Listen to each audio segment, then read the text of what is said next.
બરાબર વસ્તુ સાંભળો.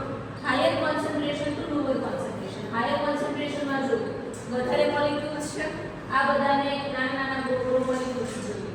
કોણ ગોળ નથી? કાવ્યાને, નિર્જાને અને આ દીપાલી એક નોટ કરો. બાકી બધા ગોળ છે.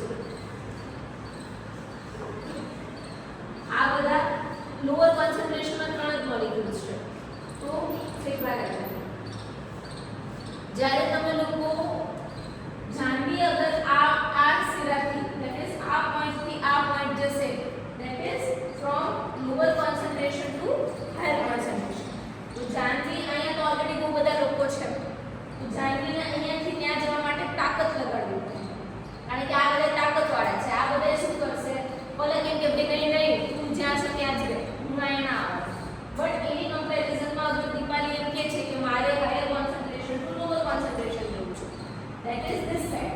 अगर दीपाली અહીંયાથી મૂવ કરીને from higher concentration to lower concentration Deepali move કરે છે, તો દીપાલીને કાંઈ નહીં, આ લોકોને દીપાલી જાય તો જગ્યા થાય. તો આ લોકો દીપાલીને ઓલી સાઈડ મૂકે છે. તો દીપાલીની મૂવમેન્ટ ક્યાંથી થઈ? તો કે higher concentration to lower concentration.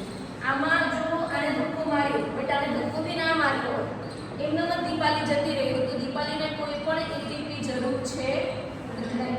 કોઈ પણ એટીપી, કોઈ પણ એનર્જીની રિક્વાયરમેન્ટ દીપાલીને છે નહીં. નવા લોકો ખાસ સાંભળો, જે લોકો રોક ક્લાઇમ્બિંગમાં હતા એ લોકોને ખબર પડી શું કહેવા માંગુ છું. જે પણ જ્યાંથી જથ્થો વધારે છે ત્યાંથી અગર ઓછા જથ્થા તરફ જાઓ છો તો કોઈ બહુ મોટો પ્રશ્ન નથી. બટ એની જગ્યાએ દીપાલી હવે હવે દીપાલી અગર એકદમ જવા ઈચ્છે છે તો દીપાલી આટલા સુધી જઈ શકે છે. બટ અગર એને અગર દીપાલીને હાયર કોન્સન્ટ્રેશન તરફ જવું છે તો આ ધક્કો છે એ શું છે? એટીપી છે. એટીપી છે તો એને ધક્કો મારવા માટે આ જે આપ્યું એ ધક્કો શું હતું? એનર્જી હતું. એનર્જી વગર દીપાલી ત્યાં જઈ શકતી હતી નહીં. એ પોતાના હિસાબથી ત્યાં નહોતી જઈ શકતી. અગર અમે એને એનર્જીના ફોર્મમાં ધક્કો મારીએ છીએ તો જ એ ત્યાં જઈ શકે. આ lower concentration to higher concentration મૂવમેન્ટને શું કહેવાય? ઓસ્મોસિસ. હવે ઓસ્મોસિસ અને ડિફ્યુઝનમાં હાઈ કેલો શું બોલવું પહેલા એટલે યાદ રાખવાનું. ડિફ્યુઝનમાં તે યાદ રાખવાનું H D, that is diffusion થી D H થી high. High to low movement ડિફ્યુઝનમાં થાય. ઓસ્મોસિસ કઈ રીતના યાદ રાખશો? ઓસ્લો. ઓસ્લો કરીને યાદ આવે, ફિલ્ટર આવે ઇન્સ્ટાગ્રામ ઉપર ઓસ્લો.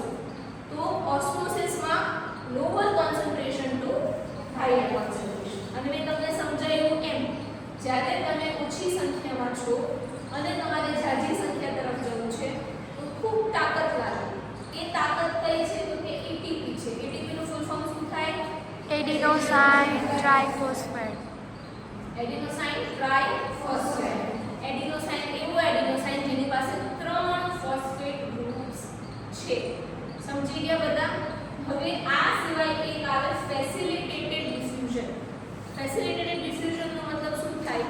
કે તમે આ જગ્યાએથી પેલી જગ્યાએ વિધાઉટ એનર્જી બટ મેમ્બ્રેન પ્રોટીન્સની મદદથી જાઓ છો. ઊભી થઈ જશે. શિલ્પાને તમે એક મેમ્બ્રેન પ્રોટીન સમજો અને એના માટે 3 ફેક્ટર્સ હતા. કયા કયા? કલમ આગળ છે. કયા 3 ફેક્ટર હોય ફેસિલિટેટેડ ડિફ્યુઝનમાં? આ મેમ્બ્રેન પ્રોટીન સમજો અને વચ્ચે સમજો. તમે લોકો બે આગળ છે. પેલી સાઈડ દબાવો. સેન્ટર જો આગળ છે.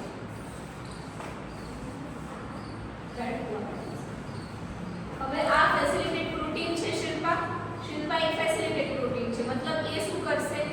આ મેમ્બ્રેન થી પેલી મેમ્બ્રેન વચ્ચે ક્યાંનું કામ કરશે. કેમ ચોકીદાર હોય કે ભાઈ અંદર જવા દેવું કે નહીં, એવું શિલ્પા કામ કરશે.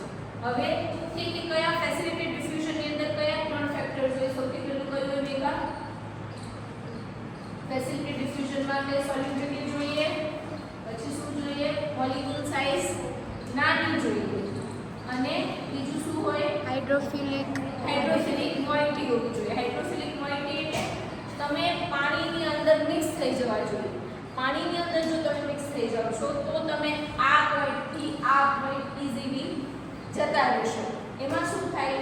જો હવે વિચારો કે આપણે આ નામ ભૂલી ગયું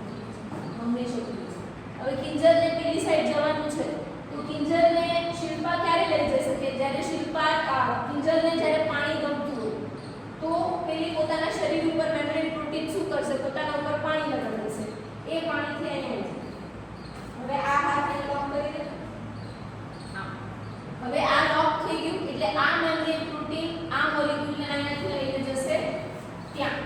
તો આને શું કહેવાશે? ફેસિલિટેટેડ ડિફ્યુઝન. ફેસિલિટેટ મતલબ ઓલી એકલી રેન્ડમલી આમ કરતી જતી રહે, બટ એની જગ્યાએ મેમ્બ્રેન પ્રોટીન શિલ્પાએ શું કર્યું? એનો હાથ પકડ્યો, એની સાથે જોઈન્ટ થઈ અને લઈ ગયો.